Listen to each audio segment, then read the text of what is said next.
Olá! Hoje a gente vai aprender sobre nacionalidade, que está no capítulo 3 do título 2 da Constituição Federal do Brasil. Antes de começar, é importante destacar que no Brasil, o Brasil adota uma teoria mista sobre a nacionalidade, ocorrendo um híbrido entre a teoria jus sanguinis e jus solis. O primeiro, como o próprio nome já diz, tem fulcro no fator genético, isto é, depende da ascendência, né, dos pais, avós e etc. O jus soli, por sua vez, pode ser traduzido como direito de solo, ou seja, depende de onde se encontra, ou no caso, de onde nasceu. Observação 1, o habeas corpus 83.113.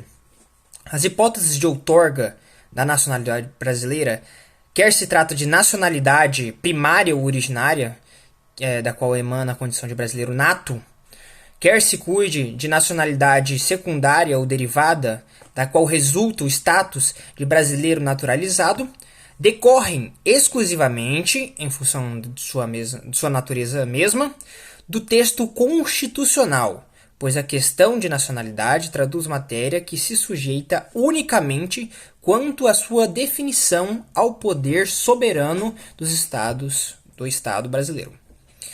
Para ser mais direto, para analisar se uma pessoa é ou não brasileira, há de se perceber onde nasceu, de quem é filho e em que situação. O artigo 12 da Constituição Federal fala sobre as duas formas de classificar um brasileiro. Eles podem ser natos, que é originário ou primário, né? Que é quando os nascituros nascem, né, na República Federativa do Brasil, ainda que de pais estrangeiros, desde que estes não estejam no Brasil a serviço do seu país. Os nascidos no estrangeiro, porém de pai brasileiro ou mãe brasileira, desde que qualquer um deles esteja a serviço do Brasil. E terceiro tipo, né, de nato, os nascidos no estrangeiro, de pai brasileiro ou mãe brasileira, desde que sejam registrados em repartição brasileira competente ou venham residir na República Federativa do Brasil e optem em qualquer tempo, depois de atingida a maioridade, né, aos 18 anos, pela nacionalidade brasileira. Existe também, né, a segunda forma, os naturalizados, que é o tipo derivado e secundário. E esse naturalizado se subdivide em dois tipos. Os que, na forma da lei, adquiram a nacionalidade brasileira, exigidas aos originários de países de língua portuguesa, apenas residente por um ano ininterrupto e idoneidade moral. Ou seja, aqueles que são de origem de língua portuguesa, após um ano ininterrupto no Brasil, podem pedir a nacionalidade brasileira, desde que também tenha idoneidade moral. E os brasileiros também, de qualquer nacionalidade, residente na República Federativa do Brasil, há mais de 15 anos. Então, estrangeiros há mais de 15 anos, ininterruptos e sem condenação penal, desde que requeiram a nacionalidade brasileira. Ou seja, você tem que ter 15 anos, o estrangeiro tem que ter 15 anos, ininterruptos no Brasil, sem condenação penal, e tem que solicitar. Observação 2. O recurso extraordinário, né? 246.848, com o relator ministro Aires Brito. E dito, né, o requerimento de aquisição da nacionalidade brasileira, previsto na linha B do inciso 2 do artigo 12 da Carta de outubro, é suficiente para viabilizar a posse no cargo triunfalmente disputado mediante concurso público. Isso quando a pessoa requerente contar com 15 anos ininterruptos de residência fixa no Brasil, sem condenação penal. A portaria de formal reconhecimento da naturalização expedida pelo Ministro de Estado de Justiça é de caráter meramente declaratório, pelo que seus efeitos hão de retroagir à data do requerimento do interessado. Ou seja, o estrangeiro vai e presta um concurso público. E ele já está há mais de 15 anos no Brasil, né, preenche todos aqueles requisitos. Para ele apresentar a naturalização brasileira, não precisa de nenhuma portaria nem nada. Basta só ele apresentar o requerimento ao ministro da Justiça. Porque a portaria que vai ser expedida pelo ministro da Justiça é meramente declaratória e vai acontecer de qualquer jeito. E então tudo vai ser retroagido ao tempo em que ele solicitou, ou até antes, né? Então esse requerimento, basta tirar cópia desse requerimento para provar para o concurso público, né, que você é um brasileiro naturalizado. E observação 3, a extradição 1121. Não se revela possível em nosso sistema jurídico constitucional a aquisição da nacionalidade brasileira jure matrimoni. Vale dizer, como efeito, direito imediato resultante do casamento civil.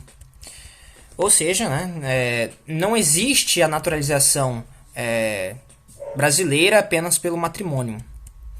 Tá. O parágrafo 2º e 3º do artigo 16.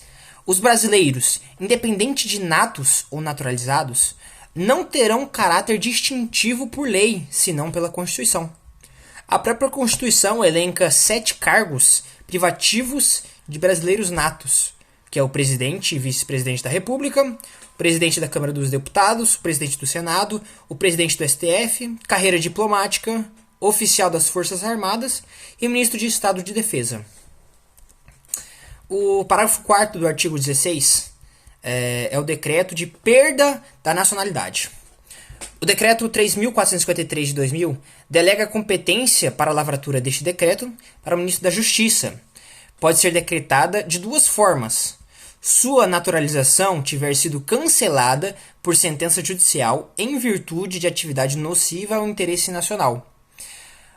Ou adquirir outra nacionalidade, salvo nos casos de reconhecimento de nacionalidade originária, primária, pela lei estrangeira, ou de imposição de naturalização pela norma estrangeira ao brasileiro residente em estado estrangeiro como condição de permanência em seu território ou para exercício dos direitos civis. Tá, explicando os dois. O primeiro, a naturalização ela vai ser cancelada por sentença judicial quando uma pessoa, um estrangeiro que se naturalizou anteriormente, ele causa problemas nocivos ao interesse nacional. Por exemplo, um terrorista, por exemplo, ele estava aqui há 15 anos, conseguiu se naturalizar e depois começa a fazer terrorismo. Ele vai perder, após a sentença judicial, né, ele vai perder a sua naturalização. E o segundo é quando adquire outra nacionalidade, salvo nos reconhecimentos, né, de naturalização pela norma originária, ao brasileiro que reside em estado estrangeiro. Por exemplo, eu estou aqui no Brasil, vou fazer medicina no Paraguai, por exemplo. Como eu estou em condição de permanência no território, para exercício do direito civil também, de poder ser aluno no Paraguai, o Brasil não vai extinguir a minha nacionalidade. Entendeu? E artigo 13. A língua portuguesa é o idioma nacional nos parágrafos deste artigo. Na verdade, de todos, né, de toda a Constituição. E nesses, determina-se que os símbolos são os símbolos nacionais. São a bandeira, o hino, as armas e o selo nacional. Além de facultar os estados, municípios e Distrito Federal para ter seus próprios símbolos também. Observação 4, súmula do STF 421. Não impede a extradição a circunstância de ser o extraditando casado com brasileiro ou ter filho brasileiro. A súmula em questão vem compactuar com aqueles 2 tipos de naturalização, impedindo que a condição de jure matrimoni torne alguém imune à extradição. Pois, como dito no artigo 5º, o inciso 51, nenhum brasileiro será extraditado salvo naturalizado em caso de crime comum praticado antes da naturalização, ou de comprovado envolvimento com tráfico ilícito de entorpecentes e drogas e afins, né? Na forma da lei. Ou seja, mesmo que um estrangeiro seja casado com uma brasileira, tenha filho, né, brasileiro aqui no país, ele, mesmo assim, ele pode sofrer extradição por crimes, né, como dito na Constituição. Então o resumo fica assim. Entende-se que o capítulo de nacionalidade na Carta Magna é bem centrado e explicativo, sem deixar norma branca no diploma. É interessante ressaltar que o tipo de nacionalidade no Brasil é mista, juris soli e juris sanguíneo. Depende, então, de sua origem e de onde nasceu. O lugar onde você nasceu também é determinante para requerer a nacionalização, visto que aqueles que têm o português como língua materna têm mais facilidade frente a outros estrangeiros. Embora brasileiros natos e naturalizados sejam considerados iguais, a Constituição elenca também 7 cargos privativos de brasileiros natos. Não existe, entretanto, lei que possa diferenciar esses dois tipos de brasileiro, senão a Constitutiva da União. Ainda, cabe ressaltar que essa naturalização não é vitalícia, podendo sofrer a perda. Por fim, esse capítulo deixa claro sobre o diploma e símbolos oficiais da República Federativa do Brasil, facultando os outros entes federativos a ter seus próprios símbolos. É isso. Valeu, muito obrigado.